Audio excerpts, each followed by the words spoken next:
पहलगाम में हुए आतंकी हमले के बाद भारत ने पाकिस्तान पर एक्शन लिया है। पीएम मोदी की अध्यक्षता में सीसीएस की बैठक हुई। केंद्र सरकार ने पहलगाम हमले के जवाब में कड़े कदम उठाते हुए सिंधु जल समझौते को निलंबित कर दिया। वहीं भारत के इस एक्शन के बाद पाकिस्तान बौखला गया है। पाकिस्तान में अब शिमला समझौता रद्द करने की चर्चाएं चल रही हैं। आपको बता दें कि पहलगाम पर भारत की प्रतिक्रिया के बाद पाकिस्तान के राष्ट्रीय सुरक्षा समिति की बैठक हुई। इसकी अध्यक्षता पाकिस्तान के प्रधानमंत्री शहबाज शरीफ ने की। इस बैठक के बाद पाकिस्तान ने शिमला समझौते को स्थगित करने की धमकी दी है। आतंकी हमले के बाद भारत ने बड़ा कदम उठाते हुए सिंधु जल समझौते को स्थगित कर दिया। इसके अलावा भी भारत ने कई कदम उठाए हैं। इसमें पाकिस्तानी नागरिकों को वीजा जारी न करने और दूतावास में कर्मचारियों की संख्या कम करना शामिल है। पाकिस्तान इससे तिलमिलाया हुआ है। पाकिस्तान की राष्ट्रीय सुरक्षा समिति की एक बैठक गुरुवार को प्रधानमंत्री शहबाज शरीफ की अध्यक्षता में हुई। इसमें भी पाकिस्तान ने करीब वही कदम उठाए जो भारत ने अपनी प्रतिक्रिया में उठाया है। उसने शिमला समझौते को स्थगित करने की धमकी दी है। तो आइए जानते हैं कि ये शिमला समझौता आखिर है क्या।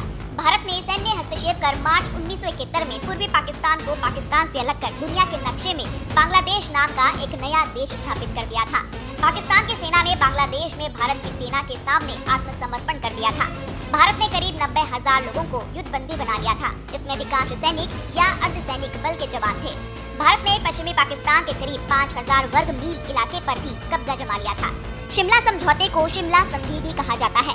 भारत और पाकिस्तान के बीच 2 जुलाई 1972 को हस्ताक्षरित एक शांति समझौता था। ये समझौता 1971 के भारत पाकिस्तान युद्ध और बांग्लादेश के निर्माण के बाद हुआ।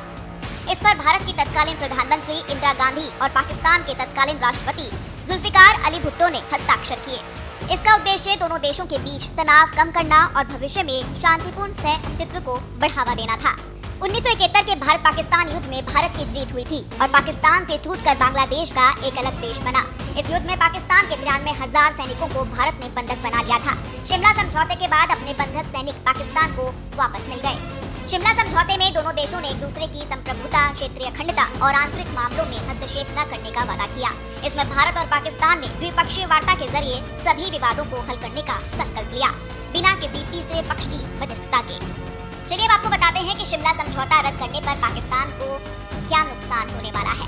पाकिस्तानी मीडिया के मुताबिक पाकिस्तान अब शिमला समझौते से पीछे हट सकता है। यदि ऐसा होता है तो इससे पाकिस्तान को बहुत नुकसान होगा, क्योंकि कश्मीर को द्विपक्षीय मुद्दा बनाए रखने का शिमला समझौता आधार है।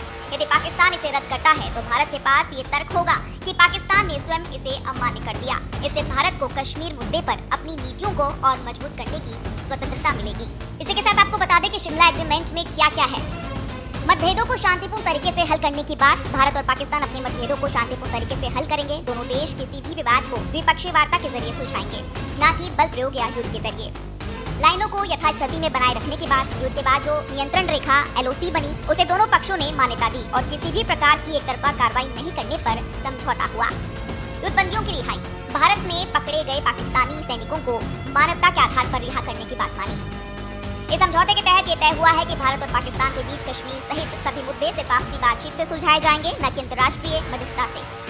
अगर भारत और पाकिस्तान के बीच हुआ शिमला समझौता खत्म होता है तो पाकिस्तान कश्मीर के मुद्दे को संयुक्त राष्ट्र या अन्य देशों के सामने जोर शोर से उठाएगा। LOC पर संघर्ष विराम की स्थिति और शांति भंग हो सकती है। ऐसे में भारतीय सेना को ज्यादा चौकन्ना रहना पड़ेगा।